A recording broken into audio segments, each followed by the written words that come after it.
My name is Evelyn Carter, 26 years old. The Christmas lights flickered across the polished oak table as if they were mocking me. Every year, my family tried to make the holidays feel special, but the truth was always there, an invisible tension hiding beneath the garland and carols. That night, everyone had gathered at my parents' home. Mom and Dad, my younger sister Jenna, Uncle Pete, Aunt Sarah, Cousin Mike, and Grandma Rose. The air smelled of cinnamon and roasted turkey, the kind of scent that should have been comforting, but only reminded me of how different I felt from the rest of them. We'd finished exchanging presents. I had unwrapped a pair of wool socks, a generic coffee mug, and finally, the book. How to Become a Millionaire, its neon yellow cover practically screaming, "Clearance bin." The price tag, $4.99, was still stuck to the front.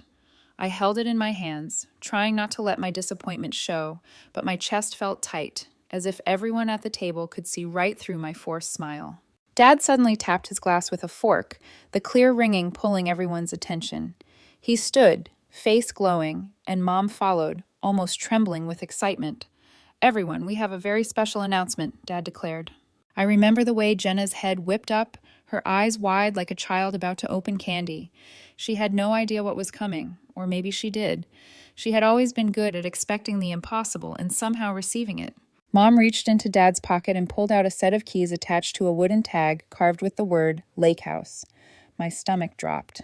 "Jenna," Mom said softly, tears already pooling in her eyes, "we bought you a house." The dining room fell silent, time stretching impossibly thin. 2 seconds later, the room erupted into applause, gasps, cheers. Jenna stood, covering her mouth, then let out a squeal that pierced through the Christmas music playing faintly in the background. Dad added proudly, "It's a 2-bedroom lake house by Crystal Lake, worth about $200,000. It's yours, Jenna." I stayed frozen in my chair, still clutching the $4.99 book.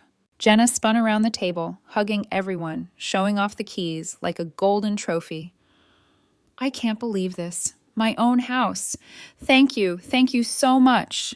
She practically collapsed into Mom's arms, sobbing and laughing at once. "Sweetheart, you deserve it," Mom whispered. "The city has been too hard on you. The noise, the stress, it's not good for someone with your sensitive health." Sensitive health. Those words echoed in my ears, making me want to laugh and scream all at once. Jenna had no diagnosed illness, just a lifetime of imagined ailments and indulgent parents. Around the table, relatives joined the celebration. Cousin Mike snapped photos. Aunt Sarah hugged Jenna tightly. Uncle Pete shook Dad's hand. Grandma Rose clapped so hard I thought she might break a nail. And me? I was invisible, hidden in plain sight. "Evelyn, isn't this exciting?" Mom turned to me, beaming. I forced a smile, my voice sounding hollow even to myself. "Yeah, that's really something." As Jenna paraded the keys around, my thoughts drifted. I remembered the years of grinding through college, juggling 2 jobs, living on instant noodles while Jenna had dinner plated before her every night. I remembered patching myself up when I got hurt, while Jenna was whisked to doctors for a mild sneeze. I remembered Dad's words when I asked for help with tuition. "You're smart, Evelyn. You'll figure it out. We need to save for Jenna's health." The keys in her hand gleamed under the twinkling lights, like a symbol of everything I had been denied. The rest of the evening blurred into a haze of congratulations directed only at Jenna. They asked her about decorating the lake house, about hosting summer barbecues, about planting a garden. Her face glowed with possibility. Mine burned with silent anger. When it was finally time to leave, I hugged everyone goodbye, congratulated Jenna again, and walked out into the cold winter night. My car felt like the only safe place left. As I drove back to my tiny apartment, headlights blurring into streaks on the windshield, one thought gnawed at me relentlessly. What would my life look like if I had been the fragile one? If I had been the one they felt compelled to protect, instead of the one they assumed could survive anything? That night, as the snow fell quietly outside my window, I placed the cheap book on my shelf. I tried to convince myself I was happy for Jenna, but deep down, a storm had already begun to gather. And I just knew that storm wasn't finished with me yet. The week after Christmas was a blur of glowing computer screens, late nights, and empty takeout boxes. I buried myself in work at the tech company downtown, clinging to the distraction. Each line of code felt safer than the memory of my sister twirling keys to a $200,000 house while I held a book worth less than my morning coffee. I didn't call my parents. They didn't call me, at least not until the following Friday evening. My phone buzzed just as I was settling onto the couch with a bowl of reheated noodles. Mom. A knot formed instantly in my stomach. Against my better judgment, I answered. Hey, Mom. Her voice came unusually bright, almost rehearsed. Evelyn, sweetheart, how are you? Did you eat? Are you taking care of yourself? I narrowed my eyes. She never asked those questions unless she wanted something. I'm fine. What's going on? A pause. I heard muffled voices in the background. Dad's low rumble, Jenna's higher pitch. Then Mom cleared her throat. We need you to pick up some documents for Jenna's house. Confusion pricked me. Documents? Why me? Shouldn't Jenna handle her own papers? There was another pause. Too long. I checked my phone screen to make sure the call hadn't dropped. Finally, Mom spoke again, her cheer fading. These are the mortgage papers. We need you to take over the payments. The world seemed to tilt. Excuse me? My voice cracked like dry glass. You're doing so well, Evelyn. You have a good job, steady income. Jenna, she can't manage the stress of bills with her condition. The city nearly destroyed her health. This house is her chance to recover, but she can't shoulder it alone. We knew you'd want to help. I shot up from the couch, noodles spilling onto the carpet. My heart slammed in my chest. You want me to pay the mortgage on a house I don't live in? A house you gave to Jenna without even asking me? You're stronger, Mom said softly, almost like it was a compliment. You've always been the strong one. Jenna needs support. I laughed bitterly, pacing the room. You've been saying that since I was a child. When I fell off my bike and scraped both knees, you told me I was strong, that I could handle it. But when Jenna sneezed, you rushed her to the doctor like she had pneumonia. Do you remember that? Because I do. Mom's silence told me she did remember. She just didn't care. I'm not paying a cent, I snapped. If you wanted to buy Jenna a house, you should have figured out how to afford it first. This isn't my problem. Evelyn, please. I hung up. My hands were trembling so badly I nearly dropped the phone. 5 minutes later, it rang again. Then again. Then Dad called. Then Jenna. The buzzing became relentless, each vibration like a wasp under my skin. I shut the phone off, but even in the silence, I could hear echoes of their voices. That night, I tossed in bed, sleep impossible.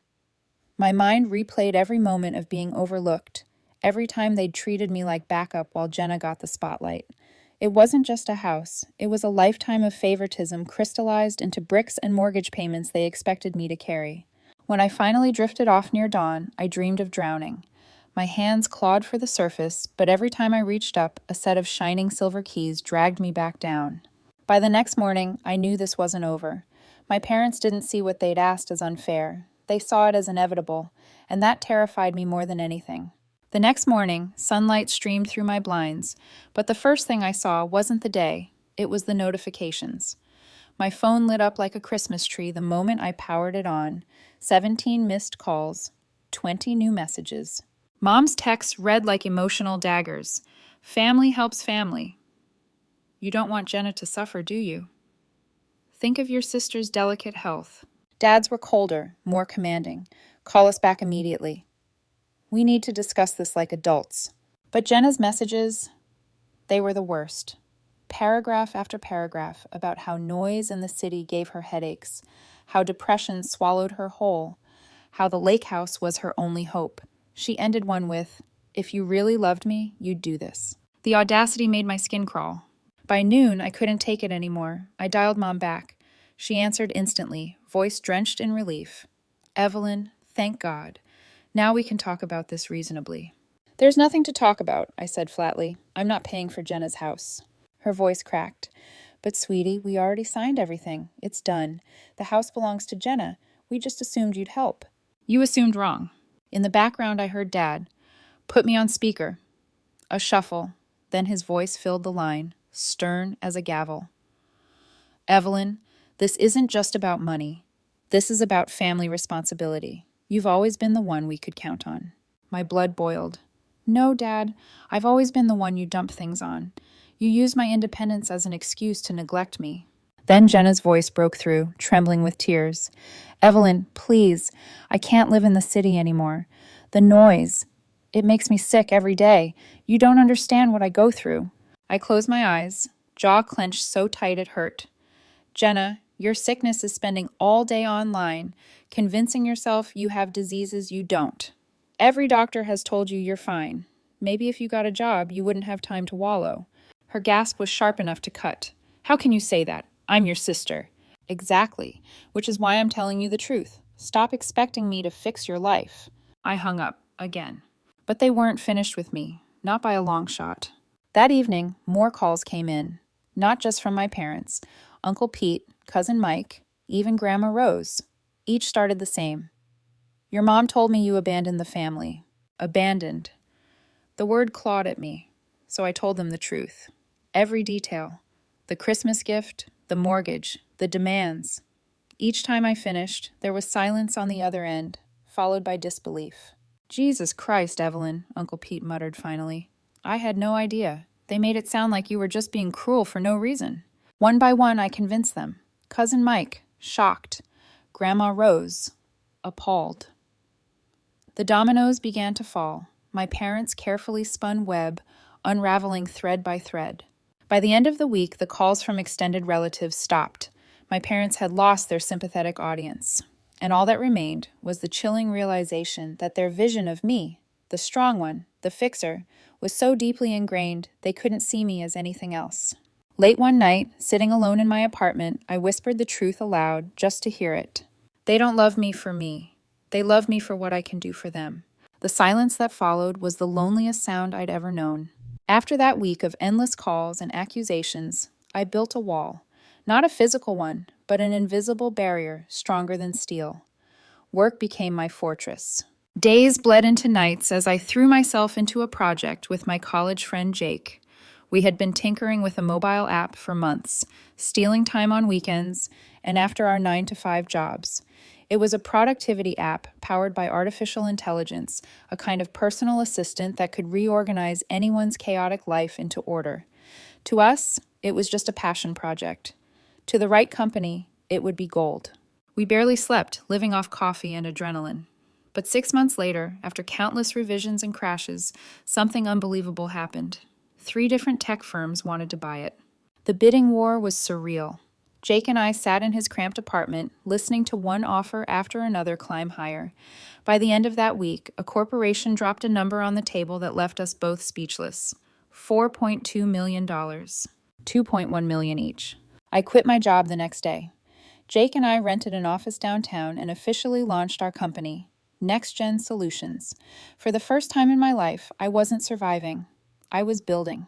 Buying a house felt like a declaration. I scouted neighborhoods until I found the perfect one in Riverside Heights, the most exclusive area of the city.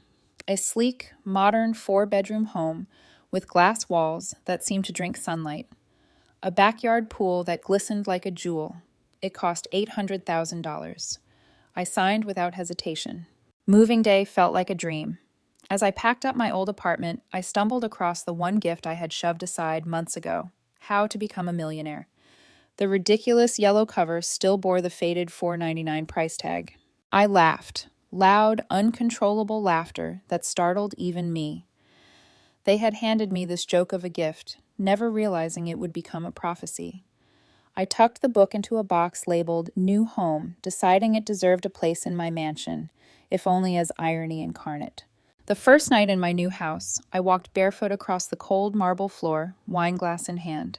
The city skyline glittered through my floor-to-ceiling windows. For once, I wasn't the invisible daughter. I wasn't the dependable mule. I was Evelyn Carter, 26, and a millionaire on my own terms. I couldn't resist. I snapped a photo of the book resting on my gleaming granite countertop, next to a printed article about our company.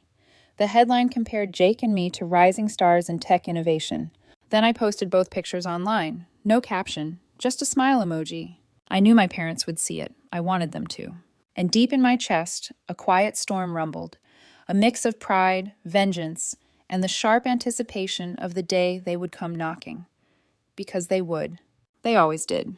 It didn't take long. Exactly 1 week after I posted those photos, 2 cars pulled into my driveway. Through the floor-to-ceiling window, I watched Dad's aging Toyota rattle to a stop, followed by Mom's Honda.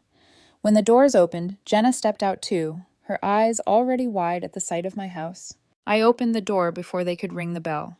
"Evelyn!" Mom exclaimed, her gaze darting from the manicured lawn to the gleaming windows. "Oh my goodness, this place it's incredible." Dad's face was more guarded, but even he couldn't hide the awe in his eyes. "How did you get rich so fast? This house must have cost a fortune." I crossed my arms, leaning against the doorway. "I followed the advice in the book you gave me, How to Become a Millionaire, remember?" Mom's cheeks flushed red. "Don't be sarcastic, Evelyn. We're here to talk seriously." Reluctantly, I let them in. They perched on my leather sofa like judges taking their seats, while Jenna wandered the living room, touching everything as if she were already claiming it. Finally, Mom leaned forward, her expression melting into that familiar mask of concern. "Now that you're wealthy, it's time to think of your family. We've been struggling to keep up with Jenna's mortgage. It's been so hard, Evelyn." My stomach dropped. I knew this was coming, but hearing it still made bile rise in my throat. Dad reached into his jacket pocket and unfolded a piece of paper. "We made a list," he said, handing it to me. The neat handwriting was almost insulting. Jenna, $200,000 to pay off the mortgage. Mom and Dad, $50,000 for house renovations. Mom and Dad, $50,000 for a new car. Total $300,000. I stared at it for 10 seconds, my pulse roaring in my ears. Then, without a word, I tore the paper in half, then into smaller and smaller pieces until the shreds fluttered to the floor like confetti. Mom gasped, "Evelyn!" Dad's jaw tightened. "Don't be childish. We're serious." "I'm serious too," I shot back, voice low and shaking with fury. "You made your choices. You wanted to buy Jenna a house. You signed papers without thinking. That's on you, not me."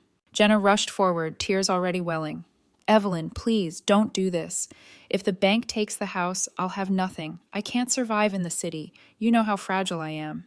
Something in me snapped. "Fragile? Jenna, you've had everything handed to you since you were born. You don't need fragility, you need responsibility. Get a job. Earn something for once in your life." Her face twisted, half hurt, half rage. "You've always hated me." I swallowed hard because maybe part of me had. Not her exactly, but what she represented. A lifetime of being the afterthought. Mom's voice turned sharp. "Evelyn Carter, we are your parents. You owe us respect and support. This family raised you." I laughed bitterly. "No, you raised me to survive without you, and now you're furious that I don't need you anymore." The silence afterward was suffocating. Finally, I pointed at the door. "Get out, all of you." For a moment, I thought they might argue, but Dad stood, his face stone. "This isn't over," he muttered. They left in silence, but as Jenna glanced back at me from the driveway, her eyes burned with something darker than hurt, something closer to vengeance. And I knew the storm wasn't finished. Not yet. It started with texts. At first, Jenna's messages came dripping with desperation. "Evelyn, please, I'll lose everything if you don't help. You're my sister. Don't abandon me like this." When I didn't answer, the tone shifted. "If you don't give me the money, I'll tell everyone how greedy you are. You'll regret this when nobody wants to work with you. And finally, I'll go on TV and tell the world how you abandoned your family." Each threat tightened the knot in my stomach, but instead of fear, I felt a cold clarity. I took screenshots of every word, forwarding them to my lawyer with a simple note. "Blackmail attempt. Please advise." Then I typed a single message back. "I've saved all your threats. If you try to smear me, I'll sue for defamation and blackmail. Try me." Silence, at last. Weeks passed. I poured myself into work at Next Gen, and life moved forward. By spring, our second project was underway, and our reputation in the tech community was rising fast. While my world expanded, theirs was collapsing. At Aunt Sarah's 70th birthday dinner, she pulled me aside, her kind eyes shadowed with guilt. "Sweetheart, did you know the bank took Jenna's lake house last month? Your parents couldn't keep up with the payments." I froze, wine glass halfway to my lips. "Where's Jenna now?" "Back at your parents' place." Sarah sighed. "It's messy over there." For a fleeting second, pity flickered through me. But then I remembered the years of neglect, the calls, the manipulation. Choices have consequences. I decided to show Sarah my gratitude. At the end of her party, I surprised her with a brand new Mercedes SUV, complete with a red bow. She burst into tears. "Evelyn, this is too much. I can't accept it." Yes, you can, I said firmly. You helped me when no one else did. You never asked for anything. This is my way of saying thank you. When I saw her crying tears of joy, a warmth spread through me that no amount of money had ever given me. For once, generosity didn't feel like being used. It felt like freedom. But my parents didn't see it that way. 2 days later, my phone rang at dawn. Mom's voice hit me like a slap. How dare you give Sarah a car? That should have gone to us. We're your parents. I sat up in bed, half asleep, but already angry. Aunt Sarah helped me when you wouldn't. She believed in me. You demanded from me. She's not your real family. We are, Mom snapped. Dad's voice thundered in the background. You've become selfish, Evelyn. We raised you better than this. No, I said coldly. You raised me to survive without you, and now I have, and you can't stand it. Their fury poured through the line, but I didn't flinch. If you keep harassing me, I added, I'll file for a restraining order. Don't test me. For the first time, there was silence, real silence. And that silence told me something more powerful than words. They finally understood. The era of me being their safety net was over. After that call, the silence stretched on for weeks. No more demands, no more guilt-ridden voicemails. For the first time in years, my phone was truly mine. Through Aunt Sarah, I heard whispers of what was happening back home. My parents had forced Jenna to get a job at the local grocery store, her first real job in her entire life. The house was gone, the fantasy shattered. Without me as their financial lifeline, they had no choice but to face reality. They complained, of course, to relatives, to neighbors, to anyone who would listen. In their version of the story, I was the villain, the selfish daughter who abandoned her family after striking it rich. Some relatives believed them, but the ones who mattered, the ones who had called me after Christmas, who had heard my side, knew the truth, and the truth set me free. Meanwhile, Next Gen Solutions thrived. Jake and I sold 2 more apps, each more successful than the last. By 27, my net worth had climbed past $5 million. I bought a vacation house in Colorado, a BMW, traveled across Europe, and spent a month exploring Japan. I funded scholarships at my old college for students like me, kids scraping by on peanut butter sandwiches and part-time jobs. But the best part wasn't the money. It was the weight that had lifted from my shoulders. For the first time in my life, I didn't feel responsible for fixing everyone else's problems. I didn't feel guilty for saying no. Sometimes, late at night in my home office, I'd glance up at the shelf above my desk. There sat that ridiculous yellow book, How to Become a Millionaire, price tag still clinging to the corner. Beside it hung a framed magazine cover featuring Jake and me, hailed as the next generation of innovators. The irony never failed to make me smile. My parents had given me that book as an afterthought, a cheap throwaway gift. But without realizing it, they had given me something greater, the motivation to prove I could succeed without them. One evening, as I was sipping tea and staring at that shelf, my phone buzzed. It was Jake, his voice practically buzzing through the speaker. Evelyn, you're not going to believe this. Google wants to meet with us. They're interested in buying our new project. My pulse quickened. How much are we talking about? They mentioned 20 million. I leaned back in my chair, eyes flicking to the book on the shelf. The faded price tag caught the light. $4.99. I smiled. Set up the meeting. Let's see how high they'll really go. As I ended the call, a realization washed over me, warm and steady. My parents hadn't ruined me. They had built me in the strangest way. Every slight, every dismissal, every unfair choice, they had trained me to stand alone. And now, standing alone was my greatest strength. I was Evelyn Carter, 26 years old, millionaire, survivor, creator, free. And for the first time, the future wasn't something to fear. It was mine.